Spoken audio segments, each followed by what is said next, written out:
ایک مالک اور اس کا خادم یا اس کا غلام رستے میں جا رہے تھے، اذان ہوئی، نماز کا وقت ہوا، تو غلام نے اپنے مالک سے کہا یا ملازم نے اپنے مالک سے کہا کہ صاحب اجازت ہو تو میں ذرا مسجد میں نماز پڑھا ہوں۔ نماز پڑھنے کے لیے گیا تو کافی دیر کر دی آنے میں۔ جب بہت دیر گزر گئی تو اس نے باہر کھڑے آواز دی، باہر آؤ۔ اس نے کہا صاحب آتا ہوں۔ چند منٹ اور گزرے، پھر کہنے لگا تمہیں کون باہر نہیں آنے دے رہا؟ تو کہنے لگا صاحب جو آپ کو اندر نہیں آنے دے رہا وہ مجھے باہر نہیں آنے دے رہا۔ السلام علیکم ورحمۃ اللہ وبرکاتہ۔ معزز ناظرین اور سامعین، اللہ رب العزت سے دعا ہے اللہ کریم آپ کو اور آپ کے سارے متعلقین کو اپنے حفظ و امان میں رکھے۔ معاملہ کچھ یوں ہوا، میں نے پہلے بھی اس پہ تھوڑی سی گفتگو کر چکا ہوں۔ ساحل عدیم نامی ایک شخص، اس کی ایک نئی چیز سامنے آ گئی۔ وہ کسی پوڈ کاسٹ میں بیٹھا ہوا تھا اور بڑا، جسے ہم پنجابی میں کہتے ہیں، لال پیلا ہو رہا تھا، بڑا غصہ دکھا رہا تھا کہ یہ مولوی کون ہوتے ہیں میرے مسجد میں پابندی لگانے والے اور مجھے مسجد سے روکنے والے۔ تو مجھے ایک بات ذہن میں آئی کہ صاحب آپ ذرا اپنے آپ پہ اور اپنے عمل پہ اور اپنی فکر پہ اور اپنی سوچ پہ غور کریں۔ کہیں ایسا تو نہیں، کہیں کی بات نہیں، یقیناً ایسا ہے کہ آپ پہ پابندی لگانے والے مولوی نہیں، اللہ کی طرف سے آپ پہ پابندی لگی ہوئی ہے۔ آپ کو مسجد میں الاؤ اللہ کی طرف سے نہیں ہے، آپ مسجد میں نہیں آ سکتے، اللہ نے پابندی لگا دی آپ پہ۔ آپ جیسے اور بھی جتنے ہیں، یہ مرزا جیلوی ہو جائے، حمزہ علی عباسی ہو جائے، غامدی ہو جائے، ساحل عظیم تم ہو جاؤ،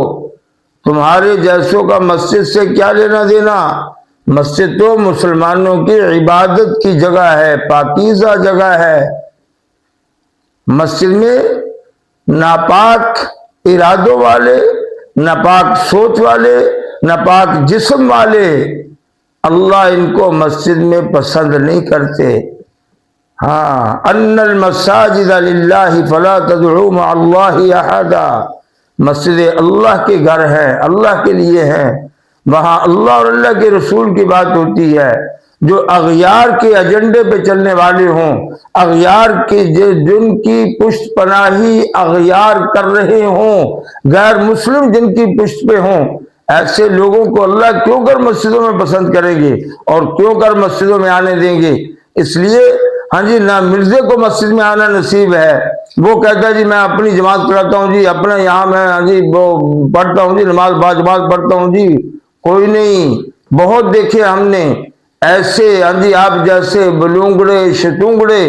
جو اسلام اور مسلمانوں میں خرابیاں ڈھونڈنے کی کوششیں کرتے ہیں، جو اسلام کو اور اسلام کے احکامات کو متشابہ بنانے کی کوششیں کرتے ہیں، جو اسلام کے اندر شکوک و شبہات پیدا کرنے کی کوششیں کرتے ہیں، جو مسلمانوں کو ورغلانے کی کوششیں کرتے ہیں، جو مسلمانوں کو راہ راست سے بہکانے کی کوششیں کرتے ہیں، جو مسلمانوں کو بھولے والے مسلمانوں کو غلط راہ پہ چلانے کی کوشش کرتے ہیں، اللہ تعالی جل شانہ کو ایسے پسند نہیں ہے۔ اس لیے اگر مسجد میں آنا ہے اور آپ کو مسجد سے لگاؤ ہے، اللہ کرے ہو، میں چاہتا ہوں اللہ کرے ہو، اللہ آپ کو توبہ کی توفیق عطا فرمائے، اللہ آپ کی توبہ کو قبول فرمائے، آپ آئیں اللہ کی بارگاہ میں گڑ گڑائیں، توبہ کریں، معافی مانگیں، اپنا قبلہ درست کریں، اپنا رخ سیدھا کریں اور اسلام کے اندر ہاں جی خرابیاں نہ ڈھونڈیں اور لوگ مسلمانوں کو ہاں جی برگلانے کی بہکانے کی کوشش نہ کریں، اور اسلام کے اندر وہ پنجابی میں کہتے کیڑے نہ نکالو،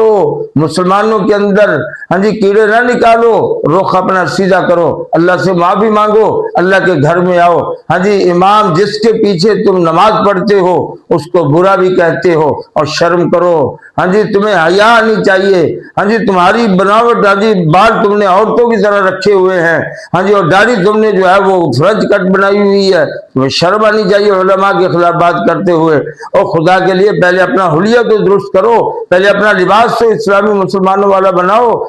کم از کم قومی لباس میں تو آ جاؤ، چلو اسلامی لباس میں نہیں تو کم از کم قومی لباس میں تو آ جاؤ، اور کم از کم داڑھی تو سنت کے مطابق بنا لو، اور کم از کم ہاں جی اپنے سر کی جو صورت اور شکل ہے وہ تو اسلامی بنا لو، پھر جو ہے وہ بات کرنا علماء پہ۔ اور جو علماء یہ مولوی کون ہوتے ہیں، یہ فلاں کو مولوی اللہ کے نبی کے وارث ہے، اللہ کے نبی کے جانشین ہیں، یہ اللہ کے ہاں جی مقرر کردہ ہیں، اللہ کو پیارے ہیں، اس لیے تو اللہ نے ان کو مسجد کا امام بنایا ہوا ہے۔ تجھے کیوں نہیں امامت نصیب ہوتی، اور ہو بھی نہیں سکتی تیرے جیسے کو، ہاں جی مرزے کو کیوں نہیں نصیب ہوئی، اور ہو بھی نہیں سکتی ان کو۔ جو علماء کا گستاخ ہو، جو علماء کے ساتھ بغض رکھنے والا ہو، ہاں جی یہ بالکل اپنے پورے ایمان، یقین، اعتماد اور توکل اور بھروسے اور اپنے پورے وثوق سے کہہ رہا ہوں کہ ایسے لوگ قطعی طور پہ جو علماء کا بغض رکھنے والے ہوں، اللہ ان کو ہدایت سے محروم کر دیتے ہیں۔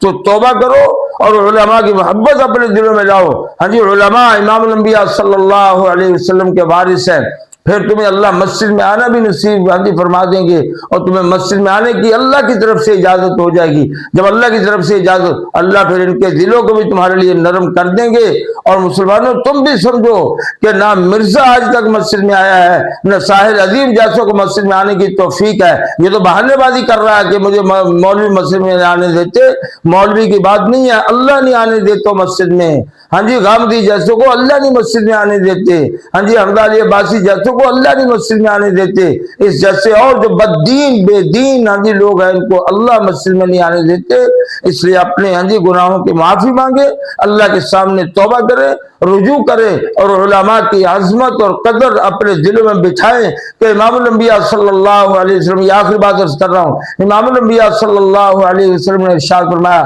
لیس منا من لم یرحم صغیرنا ویؤقر کبیرنا ویعرف لعالمتنا حقہ، فرمایا وہ ہم میں سے ہے ہی نہیں، اس کا ہمارے ساتھ کوئی تعلق ہی نہیں ہے جو ہمارے چھوٹوں پہ شفقت نہ کرے، ہمارے بڑوں کی تعظیم نہ کرے، اور ہمارے عالم کا حق نہ پہچانے۔ اس لیے علماء کے حق کو پہچانو۔ یہ عوام الناس سے بھی درخواست کرتا ہوں، خدا کے لیے علماء سے دوری مت اختیار کرو، علماء کے حق کو پہچانو کہ امام الانبیاء صلی اللہ علیہ وسلم نے علماء کے حق کو پہچاننے کی ہاں جی تلقین فرمائی ہے، حکم فرمایا ہے، اور یہ ہاں جی واضح طور پر ارشاد فرما دیا کہ وہ ہم میں سے ہے ہی نہیں، اس کا ہمارے ساتھ کوئی تعلق ہی نہیں، وہ ہماری امتی کہلانے کا حقدار ہی نہیں ہے جو ہمارے عالم کا حق نہ پہچانے۔ اللہ جل شانہ ہم سب کو سمجھ عمل نصیب فرمائے۔ السلام علیکم ورحمۃ اللہ وبرکاتہ۔